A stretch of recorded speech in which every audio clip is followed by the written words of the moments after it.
Hey guys, good afternoon. It's Andy here on the Silver Lining, and today's been one. It's been a bit of a bromance type day. I've had Stewie Benson on earlier today, and then this afternoon I've got Dave Stewart, founder director of Market Buy, former real estate agent of 20 plus years himself, and again, a guy that just has plenty of time, despite all the pressure that he has plenty of time for lots and lots of different people. And yeah, he's a guy you can do nothing but respect. Dave, how are you? I'm good, mate. I'm good. Thanks for having me. No, you are more than welcome. Pleasure's all mine. Mate, I really was quite keen on getting you onto the show because we've up until this show, with the exception of Chris Hall, who works for the Casey Council, but from a business point of view, this is the first show where we've got somebody on that's dealing with lots and lots of pressure, but in a different way. Because let's not be fancy about it, or let's not be precious about things. There are people that are dealing with lots and lots of pressures because of loss of business, lack of business, all that sort of stuff. But it also swings the other way, where it's almost like two extremes now, where you've got people at that end or people at the end, which you find yourself at, which is more in demand than ever because your product or your service actually helps people to continue moving forward with their businesses and their lives. And that obviously is something that you had not intended on Corona coming through, but it came through. And there's no bats getting ordered in your menu, and you've had to learn and adapt whilst dealing with all the other pressures that everybody else is dealing with, right? So I'm really keen on digging into that and seeing how you've been coping with that yourself. But first off, human first, professional second, how's it always rolls, mate. Tell us who you are, what you're about, where you're from. And the family dynamic and all that sort of stuff. So I'm a career real estate agent. I've been an agent since I was 23, and I'm out in the Bogan suburbs, the eastern suburbs of Melbourne, so just out near the hills there. I have three teenage kids at home, and a wife. Been married to my wife for 20 years this June. So how she's managed to put up with me for 20 years, Andy, I have no idea, but I'm fairly fortunate. Mate, whenever I come into the office and say hello, there is a thought that in the back of my head. I'm like, you are a brave woman. Yeah. She puts up with all of our crap and all of the stuff that I get up to. And so that's pretty much it. Like everyone else, raising kids in an odd, strange world that we find ourselves in. But yeah, as you say, I functionally still am a real estate agent. I run a really small rent roll, but from a practical point of view, I don't think I've sold I think I've sold maybe 2 houses for the year so far. So for all intents and purposes, I'm full time with Market Buy now, and run that for agents around Australia. And Market Buy is what? It's an online offer service. So effectively, agents can run private sales, auctions, fixed date sales, and effectively manage their offer process online. I say to a lot of people, it's just a communication device. It just speeds up that communication for everyone involved. And look, we're growing at a reasonable rate. And then, as we all know, Scott Morrison got up not too long ago, 3 weeks ago, I think it was now, and declared auctions and private and open for inspections no longer allowable, and said that everyone had to social distance. And obviously that just slotted into exactly what we did. And my phone blew up about 5 minutes after that announcement was made, and it hadn't really stopped since. So yeah, it's a tough one, Andy. It's a tough one because being so intrinsically linked to the real estate industry and having so many connections now through the real estate industry, I feel that pain, and I speak to hundreds and hundreds of agents a week, and it's tough, mate. It's really tough. And I've had this discussion a number of times with my wife. Like we didn't create the coronavirus. It is, and there's no point beating around the bush. It has absolutely benefited us. It has been something that has catapulted our business well beyond. Like, to give you an idea, it took us 3 years to get to 1,000 agents and 2 weeks to get to 2,000 agents. So that's the effect that it had on our business. And just massively threw us into the limelight. We went from being a fringe player to a relatively reasonably important player within the real estate market, and a tool that was needed. But there's a tinge of doubt. There's a tinge of almost, I guess, guilt about that, because I just watch so many people that I know struggling, and people that I get messages from that are doing it really, really tough at the moment. And it's kind of hard to marry both of those situations. So it has been interesting. And that's exactly what I want to unpack and dig into a bit, because there are opportunists in the world that only look for the next dollar, and they don't really care about, or they have no real moral or emotional compass to understand or empathize with the pain that's going on around them. You, on the other hand, are a good guy, and like you said, you're over a couple of decades of building relationships with people that are still in the game and still struggling, in a big way. And yeah, that is definitely something that we'll want to unpack. Now, first, before we do that though, how old are the kids? 17, 15, and 13. So that would mean that the 17-year-old, that is it he or she? Which one's the oldest? So I got 2 girls. Yeah, there you go. She'll be in year 12, won't she? She'll be in the final year of school. How's she handled it? Because obviously that's where, a lot of people have, a lot of the attention, when it comes to the school side of things, I'm at the other end. So, I've got Elijah, who's just started prep and, just started school in its entirety. You've got someone who's, really at that really crucial age from an educational point of view. How is she handling it, and how are you handling it as a parent? So it's been tough for her. And look, again, we've got to put all of this into context. It's not the level of toughness of people that are losing businesses and stuff, but, year 12 is an important year. It's your last year of high school. It's the last year after 12 years of education. And it's an important year that you often look back on.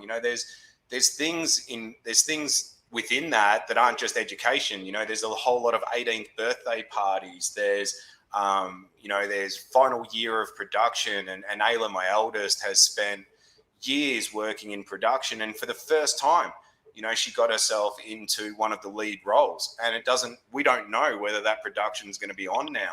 And you lose all of that social connection, and you lose all of that combined experience of going through your last year of school. So look, it's tough for her. And I think any 17-year-old that has a reasonably well-developed social connection or social group of people, to have that taken away from them, and to not be able to go to those events, those parties, those those concerts that kids go to when they're 17, and to take that 17-year-old that's been used to a relative degree of freedom and effectively lock them in the house. It's been a difficult process for her, but she's handled it well.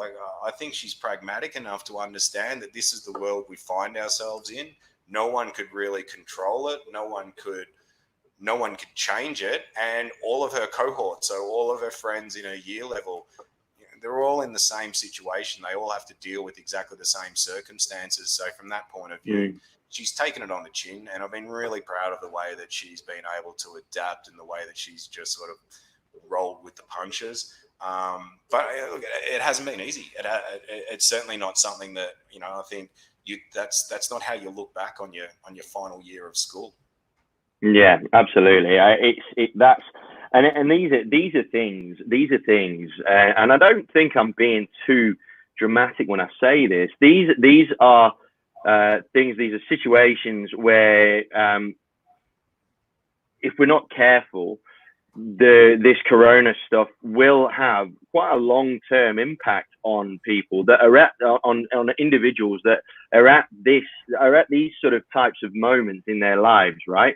Like you said, your last year of school, they're the times where you make those memories that last forever, and stuff, right? So without the opportunity to do that, I mean, how's that going to affect these kids from a mental point of view, are they going to get those opportunities to make up for lost ground and to do all the things that typical 17, 18-year-olds should be doing right now? And so that's obviously, that for me is from a society point of view, it is a concern that needs to be raised on a medium to long term, not just the short term of homeschooling. It's the medium term effects of how it's going to affect their confidence moving forward. Is it going to take away from their ability to connect and interact human to human? And the kids that are in the more formative years, how is it going to impact their very much more impressionable minds, in terms of that isolation factor of being at home and schooling at home? Is it going to impact the lives of my daughter? I don't think it will, but it's something that I think needs to have a bit more of a light shone on it past the short term of the mechanics of just homeschooling. Because at the minute, all the homeschooling stuff, a lot of the time, we're looking at it from a parent's perspective. We're going, how are these parents going to be able to handle it? How are they going to juggle all these balls in the air when they've got job, kids, homeschooling, house, all at once, as opposed to different times, which is what we're all accustomed to. But we've got to pay attention to the kids as well, and how it could potentially impact them.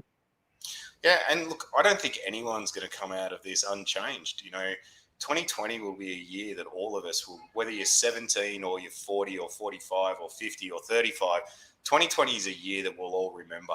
It is just such a departure from what we're used to, and what is normal for all of us, that it will resonate for decades. And I can imagine that when Ayla's my age and she's talking to her kids, they'll call themselves the virus generation, or the COVID generation, or something like that. And they'll talk about their year 12 year when they spent 4 months at home and had to study from home. And it's just, I don't think anyone's going to come through it unscathed. And I think coming out the other end, I don't think the world in general will be the same again. I think there will be, it's really funny, Andy. I was watching something. I was watching a video from something that, I think it was one of the REIV events, and it might have even been the awards night that you were with.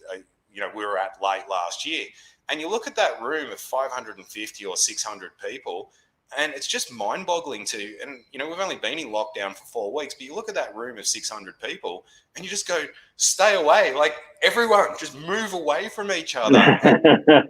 It's those subtle changes in your mindset, and those subtle changes in what you deem to be acceptable and what you deem to be reasonable. You don't shake people's hands anymore. It's little idiosyncrasies like that will change, and I think it will have a lasting effect on all of us. As far as the kids go, kids are really resilient. Kids are by their nature able to adapt far quicker and far easier than adults can.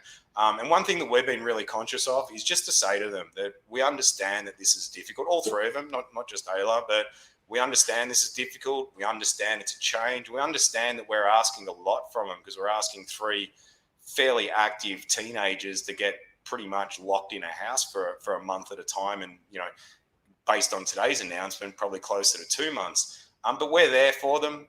We accept what was today's announcement, by the way? They're not expecting any easing of restrictions for another 4 weeks. So the restrictions that we have in place now are going to be in place for the next 4 weeks. So, based on that, by the end of it, even if they start to ease restrictions and school goes back, it'll be 2 months. 2 months where we've locked 3 teenage kids in a house. So I think from our point of view as parents, we just look at it and say, look, kids, we get it sucks. And we get that it sucks for you. And we understand that you've got the right to bitch and moan about it from time to time. And we'll do what we can to make it as easy on you as we possibly can. But you also have to be a little bit of a grown-up about it and understand that while it sucks for you, you have to be really, really aware that it sucks a lot harder for a lot more people out there. There's people that are losing their jobs. There are people that have had their income slashed by 50, 60, 70, 80%. And while they go through some difficulties, they've got to be very, very mindful that comparatively they've still got, a really stable environment around them. So And to their credit, they've taken that on board, and they accept that it's probably not an ideal way to spend your school year, but it is what it is, and they've been quite good about it. But we've had some fairly open dialogues and some fairly straightforward conversations with them, and we haven't tried to sort of sugarcoat anything. We've just been really straight down the line with them and said, well, this is what we're dealing with. And little things that we did to make it easier. So we set up their rooms so that they could all study independently from their rooms. They all have independent, personal spaces to be able to do their homework and to be able to live stream their classes. And really, Andy, that's the best we could do for them.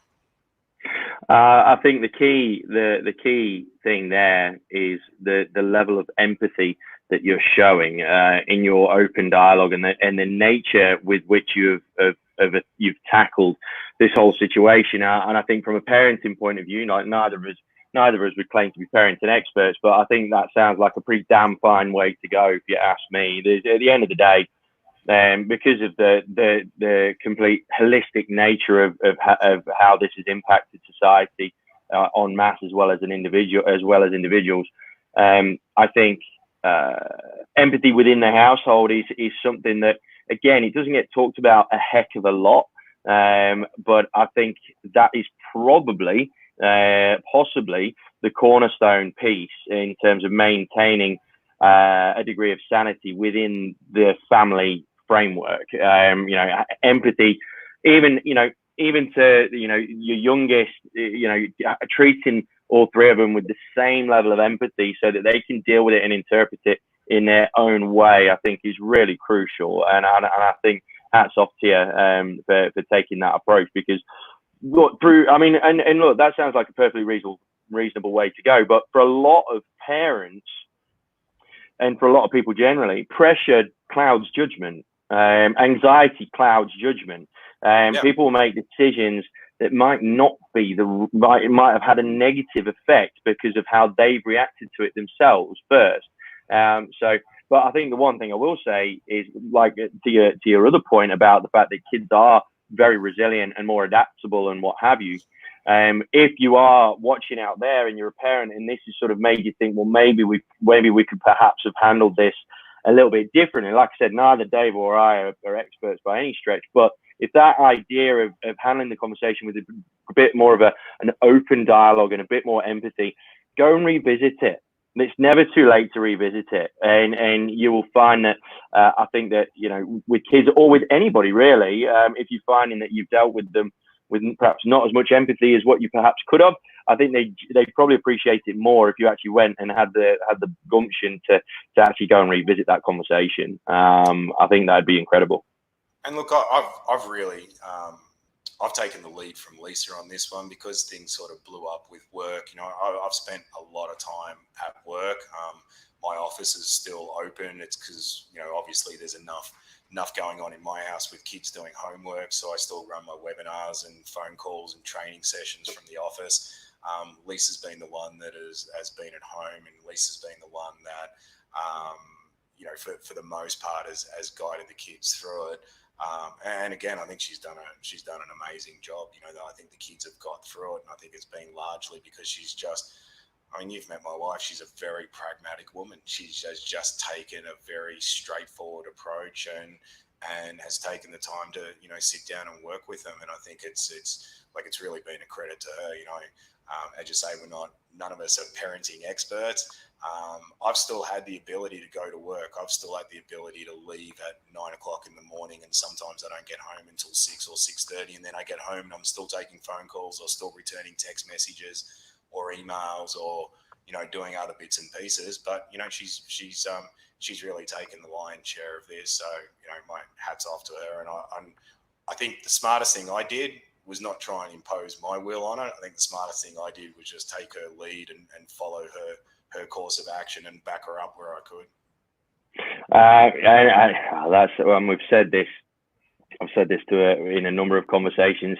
The strength of the team is better than the strength of each individual, and I think as a parenting team, and I know, having seen it, having seen how you guys operate and interact as a pair, I think the strength of your team is absolutely wonderful. It's great to see, and I think it's safe.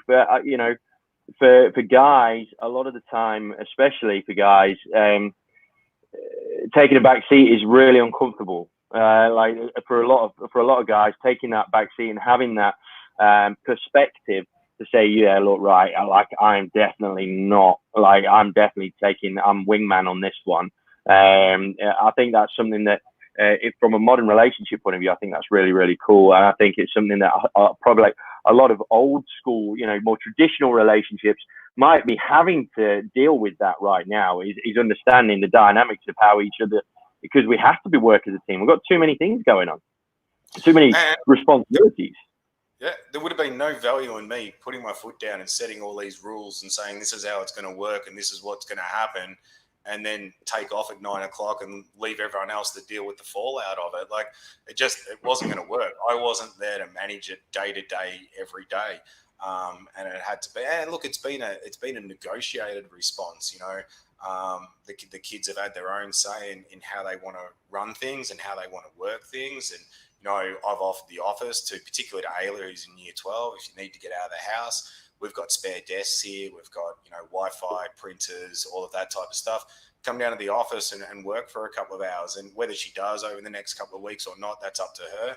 But we've given them a fair bit of their own ability to make their own choices and choose their own direction. But again, for me to go in and say this is the way it's going to work. Number one, I've been married long enough to understand that I've never been able to really sort of put my foot down on anything in this matter. Like it's a nonsense to think that I would ever go anyway. But the reality was, even if I was in that position where I could, it would have been ludicrous to try, because I wasn't the one that had to deal with the fallout of whatever decisions were being made. So yeah, and look, again, I think as a family unit, they've dealt with my stress, because it has been stressful and good stress, not bad stress, but good stress. Working through this process of onboarding all of these agents. Like I'm not saying it's been tough. It's been in a good way, but there's been a lot of work to do. They've dealt with that. They've dealt with their own problems. They've dealt with their own issues around school not starting. And yeah, I think me looking at our family, I think they've all done a really good job, and I'm really quite proud of them all, individually. Good stuff, mate. Good stuff. Now, you've segued us nicely into the work side of things, and I want to talk about the conflicting emotions that you have been absolutely trying to process, because, like you said, let's not BS about it. At the end of the day, people will benefit. Will benefit whilst all this is going on from a financial and operational and business point of view. Some people will be doing it from an opportunistic point of view. For yourself, you're just in the right place at the right time, and I, for one, and I'll say this publicly, but I'm confident that I'll be speaking on behalf of the vast majority of the industry, the real estate industry, when I say this. Like, it's really, really cool to see a good guy do well out of this. Like, it's quite heartening in a respect to see someone like yourself who is so selfless in their support, in their time, in their knowledge and information, win out of all this. It kind of gives everyone a bit of a silver lining in itself, that you can still win, which is really cool. So that in itself is a great little win for us all there. But obviously, in amongst all of that, like you mentioned earlier on, you've got that conflict emotion of guilt, and I really like the way that you use the word guilt, and concern for lots of people. Lots of people within the industry, and the vast majority of which are really, they're on the canvas, and the referee's counting.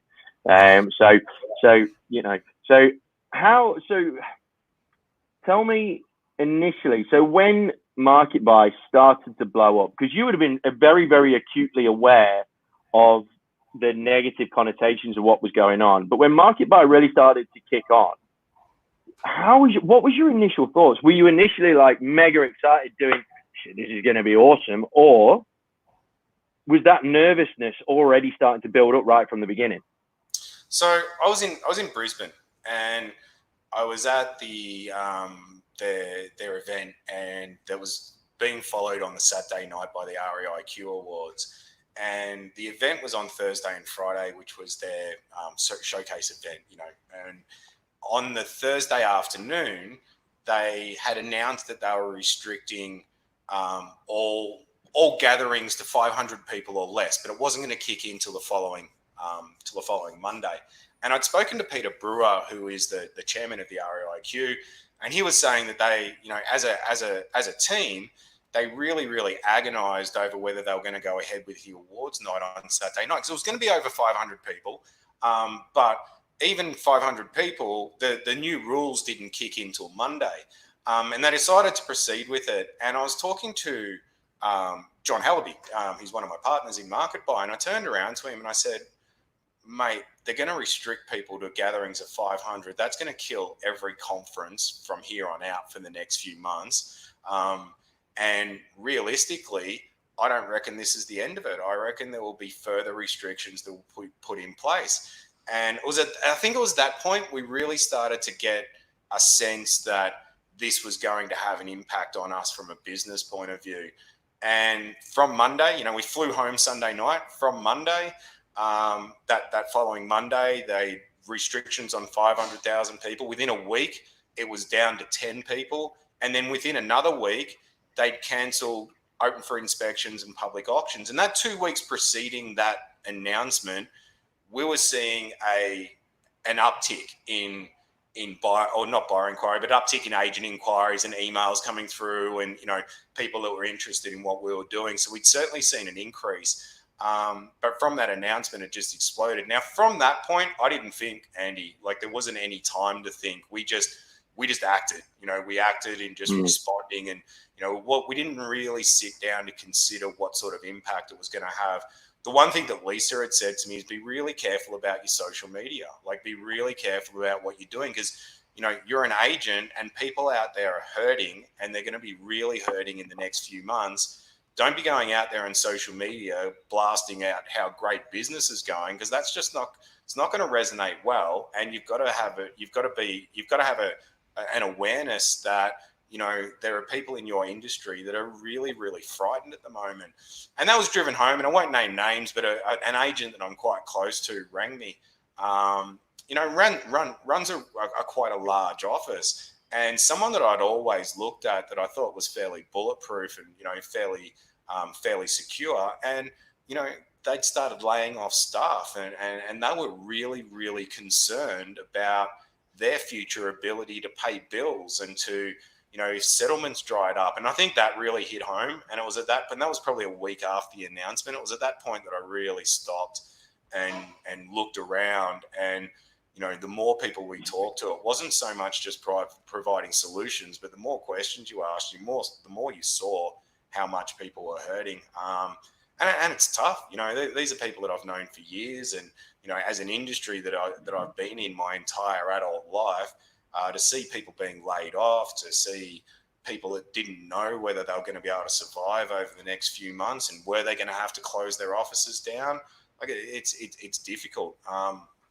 And again, it's been a real mix of emotions. And, I think what we've sort of focused on is if we can provide a solution or a service that allows them to be somewhat functional in this lockdown world, and we can provide them extra capacity and extra ability to do their job, then that's probably the best contribution. And that's where the idea of the free accounts were. So we just turned around and said, look, we've got the capacity for it. We know how to do it. We just opened up a portal that allowed us to create unlimited free accounts for anyone that wanted it. They didn't get the benefit of all the branding and that stuff. But I think we took on 200 of those people, and we just on the spot gave them instant access so that they could run their sales and have that online capacity without needing to put their hand in their pocket to pay for it. And that was one of the things that we did purely because we just wanted to provide some sort of service or some sort of assistance back to an industry that we could clearly see was under duress. And it is, it still is. And it will be until things normalise. And, I guess from my point of view, again, I don't know anything else but real estate, Andy. Like that's all I've known my entire life. That is the entirety of my working experience. So, I I hope that as many people are able to come out of this with functional businesses that they can then move on with. And sometimes that's just when people just want to call. And I've said to a number of agents, just ring me and bitch. I'm not going to tell you the world's rosy, and I'm not going to give you any magic bullet to fix what's going on. But if you just want to scream in the clouds and just bitch about the situation you find yourself in, then do that. If that's enough, that's enough. And being frank, that is probably one of the reasons why everybody has the utmost respect in what you're doing, and completely understands that you were never intending on completely taking over an industry in terms of the transaction side of things or whatever the case may be, but the situation has resulted in you having that exponential level of growth, and I think to a person I can absolutely say this with confidence that I don't think even the ones that are really struggling hard, I don't think even they would begrudge someone like yourself of that level of success. I think that the way that you do open yourself up to supporting people and what have you, and for those of you that are watching, this is no BS. This is I've reached out to Dave on the odd occasion and just hit him up and asked him for just shot the shit with him for a little bit, and just to see how he sees things and what have you. Because at the end of the day, guys, when we were talking, I was talking about this with someone before. I can't remember which interview it was now, but we were saying that it's nice to see those that have got actual value to give to the industry as a community or the broader community. Their voices are starting to be heard a lot more now, which is fabulous, which is really, really great, because there's obviously a lot of noise from a lot of egos and what have you, a lot of fluff and style and those substance type stuff that goes on social media that gets the easy attraction and the easy likes and what have you.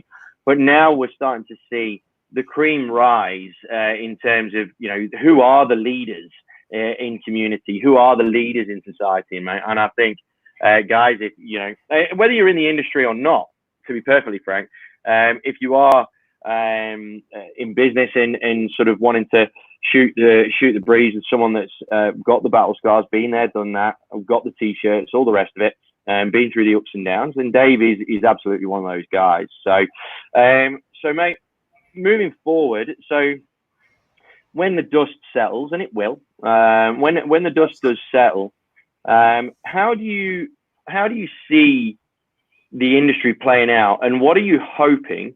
Because I've asked the people that have been more sort of tech orientated, I've sort of asked them a similar question where what do you hope as an industry, what do you hope the industry will have learned, and what do you hope that they will take on board permanently moving forward out of all of this? It's interesting what you say about ego. I've really noticed that. I think a lot of the people that were almost the quintessential blowhards of the industry, the ones that had a lot of ego, well, they're far less vocal now. Everyone's kind of on an even playing field right now. No one's listing 1,000 properties. No one's selling 1,000 properties. There's no one out there that is writing huge numbers. So it has leveled for everyone. Coming out of this, I think there will be a plateauing effect. I think it's absolutely massively accelerated the push towards digitization of real estate as far as using tech tools that are supportive. I think we'll actually see a lot of the tech tools that have been around. It will show them up to be not as valuable as what they could have been. I think there's a lot of smoke and mirrors about that stuff. So it'll clear out a lot of that crap that doesn't actually hold any real value for people. The stuff that does provide value will stick around and will be retained at a higher level or at a higher higher acceptance level than what would have previously otherwise been. I think there will be a real overview of people's costs within a business, and I think a lot of that unnecessary expenditure will struggle to ever come back. When things are really good and you've got a really big business that's writing a lot of money, like costs creep in that you don't notice, and they kind of sit there for years and you're not really aware of of them. Excess expenditure and waste of money is fairly easy to creep into a business. This will eliminate a lot of that, and I think it will put a lot more pressure on the traditional model. The traditional model of necessarily being in an office at 9 o'clock and not leaving until 6:30. I think it'll change that aspect of real estate. Won't eliminate it. And I'm now dealing with a number of franchises, and I'm seeing within those some fairly large franchises now. And I'm seeing within those franchise businesses that they are massively increasing their push towards digitizing their processes for their franchisees. So I think we'll just see a leaner, more effective real estate industry. I think we'll find that agents will become, a lot more willing and a lot more able to work remotely from that office environment, and hopefully there's a decent number to get through, tougher, stronger, and more effective in what they do.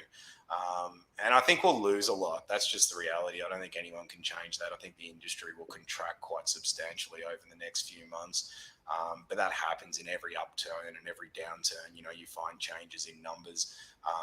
But I think those that come through the other side will come through with a lot more ability to be able to weather any further tough times that happen. Holistically, as an entire industry, I don't think there will be massive changes. I speak to some people that say, well, the corner office is dead. The franchise system is dead. And I may have even said that to myself 6 months ago or 12 months ago, but it's been really interesting dealing with some of the larger franchises. They are moving mountains to provide some really cool tools and some really cool structures for their franchisees in order to, ramp up and upskill their agents and their officers quickly. And I think, particularly for the larger brands, rather than extend the gap, I think it's going to narrow the gap between those guys and the ones that have probably been more traditionally willing to take on, tech and real estate tools. So it'll be interesting. But I don't think at the end of it, when all this whole virus stuff is finished, I think a lot of the stuff and a lot of the lessons they learn will be quite good for the real estate industry, and I think it'll be quite good for the consumer. And I think auctions will come back. I have my own views on virtual auctions as far as streaming auctions, but I still think there's nothing that can compete necessarily with a live. And you and I have spoken about this before. Yeah. I think a live auction and the ability of an auctioneer to stand in front of a crowd, that's where an auctioneer's skill is in reading the crowd, reading the body language, seeing who's moving and where they're moving and what their reactions are. So I don't think there's any danger to that as an industry. I think that'll come back fairly strongly, particularly in Melbourne and Sydney. It may struggle to ever get any sort of. I think it'll set it back in those other states. I think Queensland. I feel for the auctioneers in Queensland. I think they'll struggle to bring it back with any speed or any real impact. Interesting. A couple of things that I wanted to highlight with what you said there. Firstly, how people are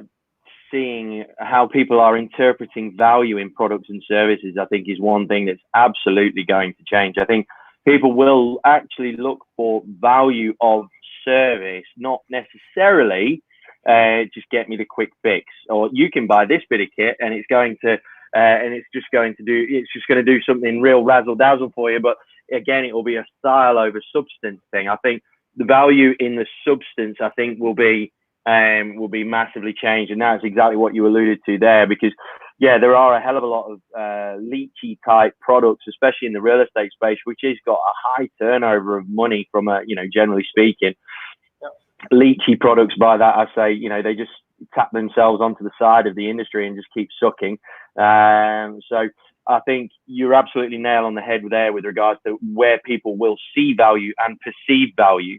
And I think for real estate agents as well, I think the humanization of what they do. This is ironic, right? Because we're talking about the speed at which technology is being accelerated into the industry. Steve Carroll, who I talked to on Sunday, he sort of said it very succinctly that he feels that the level of adoption that the industry will have in technology will resemble something that was probably going to be 2025.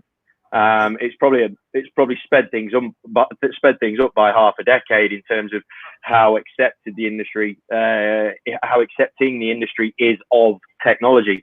But ironically, and correct me if you think I'm wrong here, Dave, but ironically, I feel that the value that the consumer will see for the agent will increase dramatically based on the level at which they can create a human connection with that consumer. And because of the fact that the mechanics and whatnot, the whole 80-20 rule, 80% of what we do is the stuff that doesn't involve human stuff. It's just the transaction and the mechanics and whatnot. I think that 20% of our role, and I think we probably said this in our very first interview that we did a couple of years ago. I think this is coming to life, right? I think if we played that back, we'd be right, to be honest.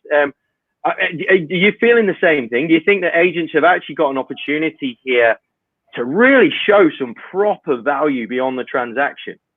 Oh, absolutely. I've said this for a couple of years now, and not everyone has agreed with me. In fact, I've had a number of disagreements with a number of people over this. Agents have traditionally said that their role in a sale is to negotiate an offer. And they like to talk about how they are, negotiators first and foremost, and that's what people pay them for. I disagree, Andy. I don't think that's what people pay agents for, and I don't think it has ever been what people pay agents for. People pay agents because we stand as a firewall within the transaction between the buyer and the seller, and we help people manage that emotional roller coaster that they go through. We get the angry buyer and we calm them down. We tell them about the benefits of buying the property. We explain the process to them so they know what they're going to need to do to buy the property. We go through the nervous energy that an owner has when they put their property on the market. We reassure them about market conditions. We explain the processes to them. We talk them off a cliff when they're absolutely freaking out about no offers or low offers or, not enough people through. Or we talk them, we keep them pragmatic when there's been 50 people through and suddenly their expectations have jumped 50 grand above what a market is.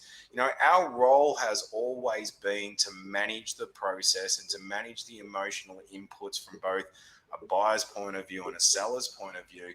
And that's the part that successful agents do really well. It's that part of the transaction, and that stuff can't be automated. You can never automate that. You can't. No piece of software will ever fix that. Software can help you on the edges, like what ours does with helping the communication within a transaction. But I think that's what's going to really come to the fore. The agents that have been adept at that, particularly now, managing the emotional responses of both buyers and vendors in a time like now, is really going to show up those that have skills in that area and those that don't. And those that do will only develop those skills further because, quite frankly, if you can manage a vendor and a buyer through today's marketplace with all the crap that's going on, then you can certainly do it in any other market that gets presented to you. And that's the reality. That's the hallmark of a really successful agent. So I think it will develop those interpersonal skills and it will highlight those that don't have them. 1,000,000%. Joe Mooney, thanks ever so much for joining us, Joe. Good friend of yours and mine, Dave. Exactly, we are the gatekeeper. We are the gatekeeper for our clients, and no truer word could be said. And that's where a lot of those change-averse professionals within any industry really do need to understand that if there's going to be any responsibility for their job becoming obsolete, the responsibility will lie at their own feet. It absolutely will. I think in order to become obsolete, I think you perhaps need to make yourself obsolete in your own head, and then it will all percolate through. As long as you feel that you exist, then there'll always be some sort of a reason as to why you are there and in the transaction. But I reckon, a lot of the people that will leave the industry and will leave any industry and blame technology, I think they're probably going to be the ones where in 5-10 years or whatever, when they look back and reflect, I think they'll actually look at themselves and go, I think I made myself obsolete before anything else did. I think that's probably, and that's not too harsh either. I don't think.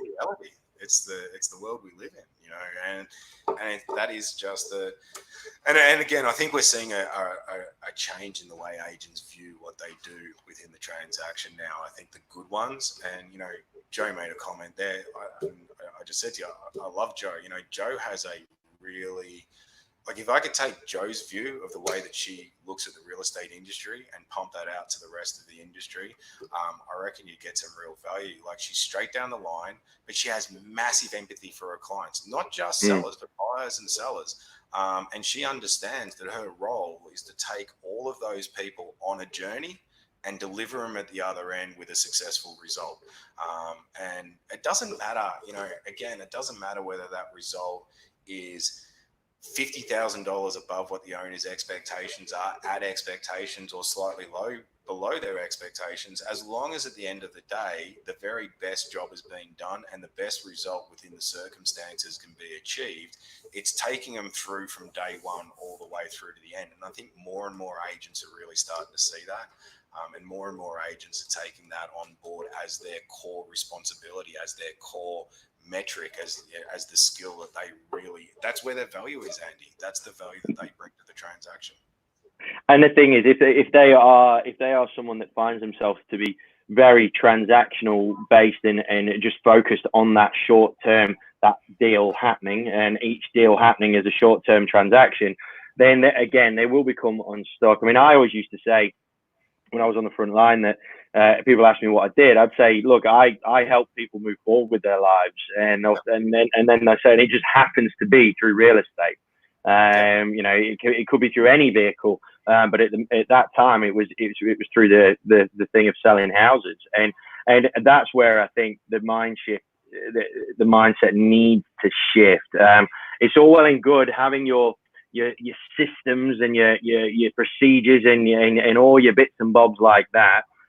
Ultimately, inherently in the language in which we're talking about these sorts of processes and systems and very logical type structures, they're the ones that are going to be at risk to a degree. I mean, it's already being disrupted a little bit when you look at prospecting systems and what have you.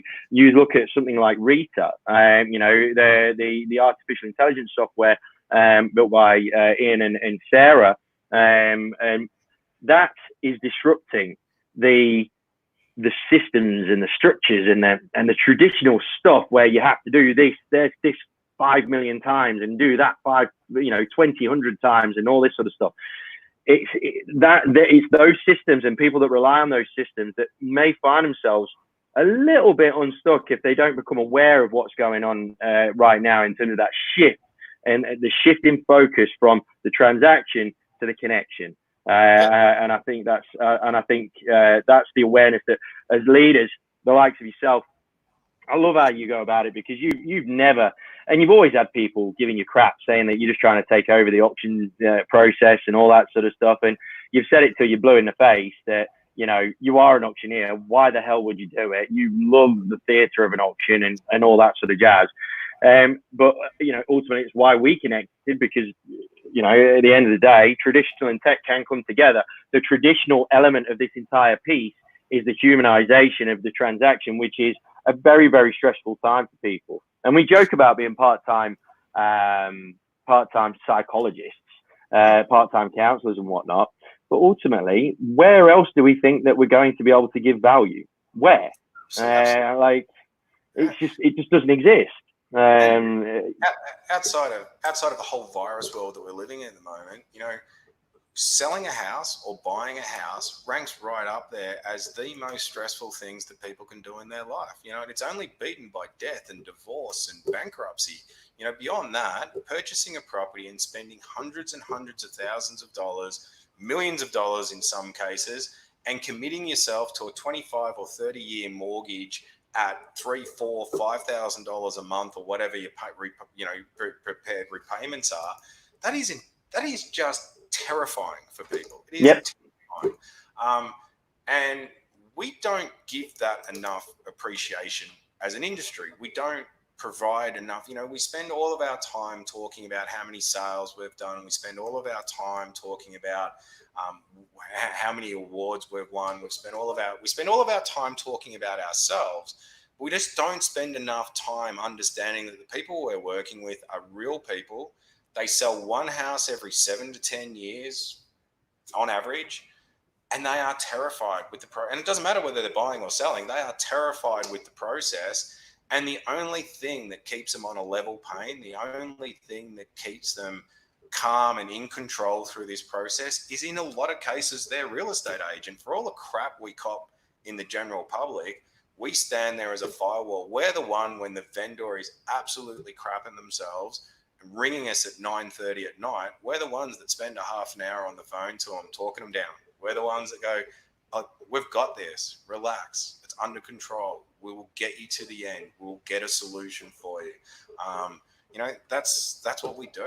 And if agents drilled down on that and understood it's those relationships and it's those interpersonal skills that makes them valuable in a transaction, I think we'd have a much less ego-based industry, and we'd have an industry that had a far better public perception than what it currently does.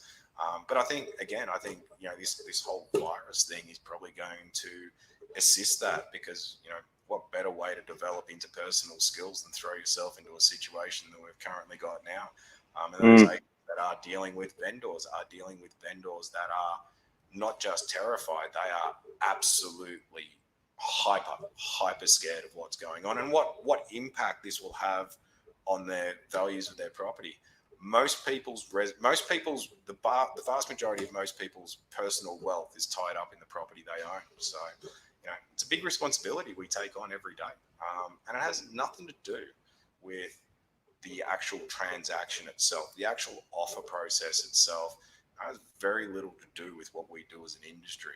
It's getting them to that point and managing that process with those people is where our value is. She stuck her oar in again. Best it gets as an agent.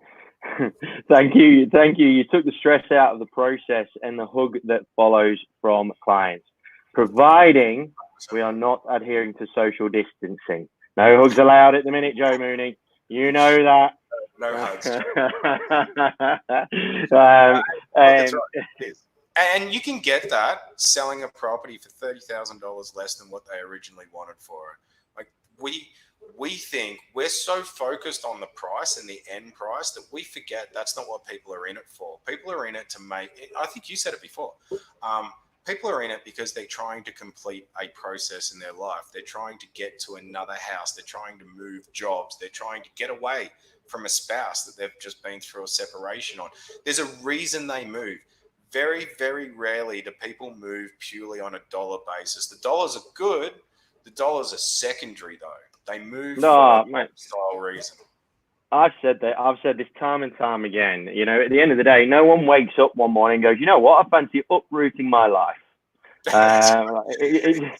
It just doesn't happen, right? It just does not happen. If anybody wakes up and decides that that's what they want to do, it's because they've dreamt something greater for their lives that has resulted in the need to sell a property as a vehicle that will get them closer towards that dream. And that's all that the real estate transaction is. It's more it's the dream, it's the aspiration, it's the desperation of wanting to get out of certain scenarios that mean that they need to sell their homes. And the quicker the game catches up with that from a holistic point of view, I think the better off everybody will be. And you and I have talked about the need for that focus on consumer. And I reckon, again, it's a slap in the face that Corona has brought to us, but I think it's a slap that in many respects we kind of needed. I think. And I think people have been, it's almost like a reset of the way that we think about things. We all get so busy being busy every single day, and we're all running around. We've got between 9 a.m. and 7 p.m. to do all the stuff that we need to do. And then we go home and we're dealing with kids and all the rest of it. this slowdown, as much as it sucks financially for a lot of people, this slowdown has given people an opportunity to really have a good hard think about where they are, what they're doing, what's important to them and what's not important to them. And you wouldn't wish it on people that, particularly people that have lost vast amounts of their income. But I think there'll be a reevaluation from a lot of people as we come out of it, and just a slight changes, and in some cases significant changes about the way they go about their day-to-day business.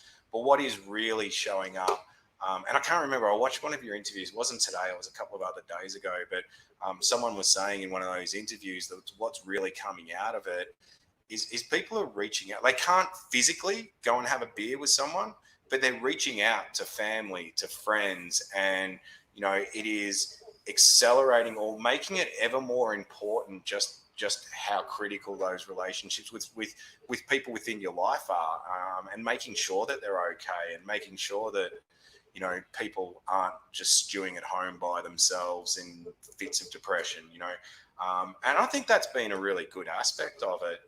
It's been terrible in a lot of cases, but I think an awareness from people's point of view that those personal relationships are important, and that they do have people around them that will reach out and look out for them. So I think that's been a good aspect to it. But I think, like everyone, we all want to see the world go back to normal as quickly as we possibly can, and hopefully it doesn't take too long. But I think the other end will see a radically changed world. Absolutely, man. At the end of the day, you don't know what you've got till it's gone, right? You don't know what you've got till it's gone. And mate, I think that is an absolutely perfect way to bring this thing to a head. I know that you've still probably got plenty of stuff on your plate that you need to crack on with, so I won't take up any more of your time. You now currently have the record for longest interview on TSL, and I reckon you're probably up there for having perhaps the record for amount of value brought as well. I reckon you're not going to be too far off. Thank you so much for your time, mate. I know how precious time is for you right now, especially with the kids at home. And thank you so much for being so open and transparent with regards to that situation there with your daughter being in year 12 and the pressures that brings. And I think people will get a hell of a lot of value out of that too. So before I let you go, though, is there any final things that you want to impart on the community before we go? No, look, thank you for having me. I'm always happy to have a chat to you, Andy. I always enjoy our chats together, whether it's online or just over a phone conversation. So, no, I've really enjoyed it too, and it's great. I guess the only thing I would say to people is this will pass, and this will pass quicker than what it will seem. We will get out of it, and we will come back into a more normalized world. But if anyone, real estate or not, if anyone's out there is struggling, pick up the phone, call someone. I'm always happy to take phone calls. You don't have to fight this crap by yourself. You don't have to go through it alone. You are fortunate right now that a lot of people are in a very similar situation. So I just urge anyone that's having a tough time to just grab the phone and ring whoever, me, you, anyone, but reach out to people. And I think that's the key. It is such a cliche, but if we all work together, we'll all get through it easier. Exactly. You're absolutely spot on, mate. And although silver lining is in no way rah, I think that's one thing that it just has to be said. Us as a team are going to get through this way better and with way fewer battle scars as opposed to trying to fight through it individually. So. How better do you feel? Like me, you, anyone? How much better do you feel if you just ring up anyone, and just go, you know what, this sucks, and just to get that, just that one thing, just to get it off your chest, you feel 100 times better. You internalize stuff and it percolates, but if you just get it out and you say it to another live, living human being, it just releases that weight. So it's not a rah-rah session. It just from a pure interpersonal human relationship thing, being able to say that to someone else relieves that burden on you. Absolutely. We've all got, our pressure valves can only handle so much. And you're right. Just the release of that pressure valve can be incredible. And mate, you are definitely one of the leaders of the industry, whether you wanted to be or not. You most certainly are. And it's absolutely because of, the fact that you are a genuine to the core decent bloke who will do things for other people. And I, for one, am tremendously grateful, as the industry should be, mate. So thank you so much. I'll let you crack on, getting back on with Market Buy. And look, anybody who wants to reach out to Dave, he is an easy guy to reach. You can either go through Market Buy, or you can find him on the social media channels. He's relatively active in the various groups. So make sure, you know, get in touch with him, connect with him. He won't turn you away. You know, and like he said, you know, just reach out to someone. Doesn't matter. Don't put any thought into who you think is going to be the best person. Just reach out to someone. It really doesn't matter. All right, mate. You take care. All right, and love for the family. And we'll speak to you soon. Fantastic, Andy. Thanks, mate.